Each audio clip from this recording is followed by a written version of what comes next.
last week we picked up the story of Bellatrix LeStrange at the Battle of the Department of Ministries. Today we're going to conclude Bellatrix's story and we're going to begin with the skirmish at Malfoy Manor. So in March 1997, Harry, Ron and Hermione were captured by a group of snatchers and taken to Malfoy Manor. Bellatrix at first was eager to inform Voldemort at once, and she and Lucius actually argued over who would summon him. She then noticed Godric Gryffindor's sword among the possessions of the Golden Trio, which sent her into a panic because as far as she knew, the sword was actually hidden away in her vault. This interaction caused Harry to believe that there could be a Horcrux in Bellatrix's vault, and as we know, it led him to the Cup of Helga Hufflepuff. Now, once Bellatrix had recovered from the shock, she ordered the Snatcher to hand over the sword.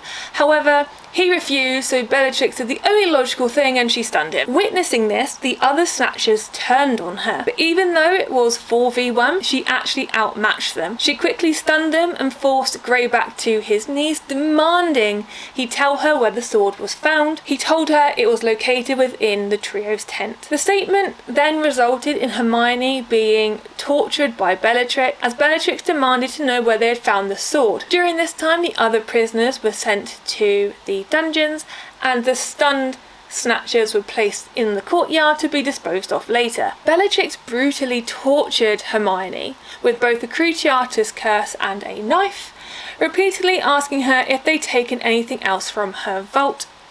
And whilst Hermione was in extreme pain, she was actually able to lie and say the sword that they had was just a replica, but this wasn't believed by Bellatrix. Lucius therefore suggested that Griphook was to be taken from the cellar to confirm if this was indeed a copy or not. Obviously, being Goblin and the sword being Goblin made, he'd be able to identify if it was real or not. Griphook was also able to lie, having been requested by Harry to not tell them the truth. It was also during this time that Peter Pettigrew was actually strangled to death in the cellar by his own silver hand given to him by Voldemort, because he had shown mercy to Harry and Ron. This allowed Harry and Ron to proceed up the stairs and aid Hermione. Now, this is obviously a detail you get from the book, very different to how it occurs in the movies for obvious reasons. So Harry then stunned Lucius and Greyback, so Bellatrix threatened Hermione with a knife and Ron disarmed Bellatrix.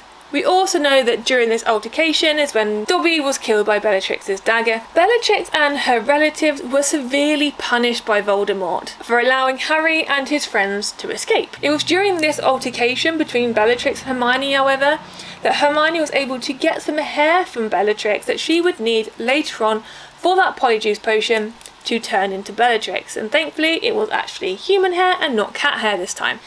So let's move on to our last couple of sections. We've got the duel with Molly Weasley, the death of Bellatrix, and then her legacy. So on the 2nd of May 1998, Bellatrix finally fulfilled something she'd been wanting to do for ages, and she killed Nymphadora Tonks during the Battle of Hogwarts. Now, while she waited in the Forbidden Forest by Voldemort's side for Harry to arrive, she offered to help Voldemort up when he had been knocked down by the killing curse he'd used on Harry, but this was refused in a cold manner. She then eagerly asked if she could check Harry for signs of life, but again she was refused. Now, this is a good thing, obviously, for our hero Harry, because Narcissa lied, Bellatrix wouldn't have, so the ending would have been much different, and the Wizarding World would look a lot different, as would the Muggle world, if Bellatrix was the one that had gone to check for signs of life.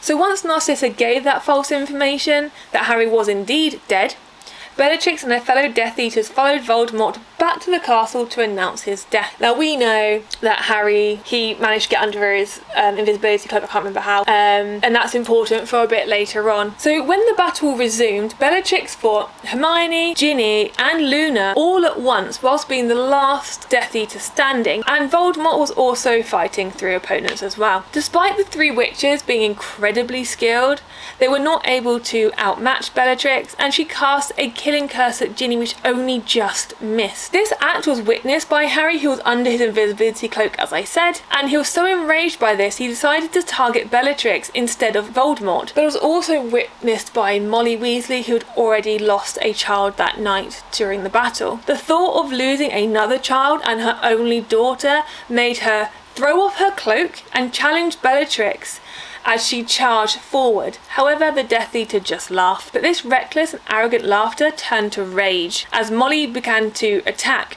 And Bellatrix at this point realised Mrs. Weasley was more formidable than she'd initially realised. The two began to duel, and the intensity of their powers was said to make the ground beneath them grow hot and crack. Despite Molly fighting bravely, Bellatrix continued to laugh and mock her. She continued this behaviour even as two powerful curses missed her by mere inches. However, she eventually provided an opening for Molly to strike her in the chest with a fatal curse. As her body hit the floor, Voldemort was outraged and he turned on Molly. Now, this action caused Harry to throw off his invisibility cloak and reveal himself. Again, very different to how it played out in the book. Voldemort and Bellatrix kind of turned to ash in the films, but the books is a lot more dramatic. Now, the final battle played out as we know, but Bellatrix didn't live to find out that her mistrust of Snape had been valid, or to see her master's final defeat just moments after hers. In the early 2010s, there was a calamity. Now, this is where a byproduct of spells deals a global,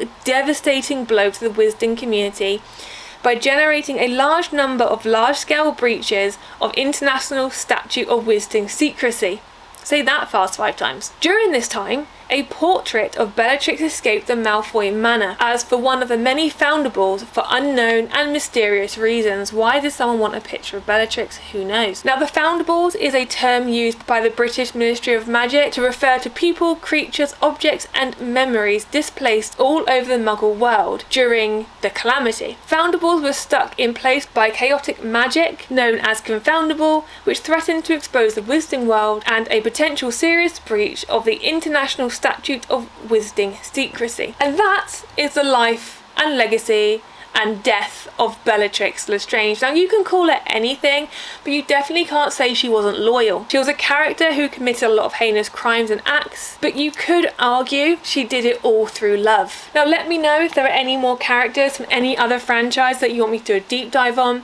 Again, it doesn't have to be a franchise I've covered. I'm so open to exploring other franchises like Buffy, for instance. Love that series. Leave in the comments below what you think of Bellatrix's life. If you liked her as a character, if you didn't like her. One thing I would say is that she was played fantastically well by Helen Bonham Carter. So yeah, absolutely love the portrayal that we got. Don't forget to check out parts 1 and 2 if you haven't already. I've done deep dives on Professor McGonagall and also on Voldemort as well, so get to check those out also. But until next time, guys, you take care.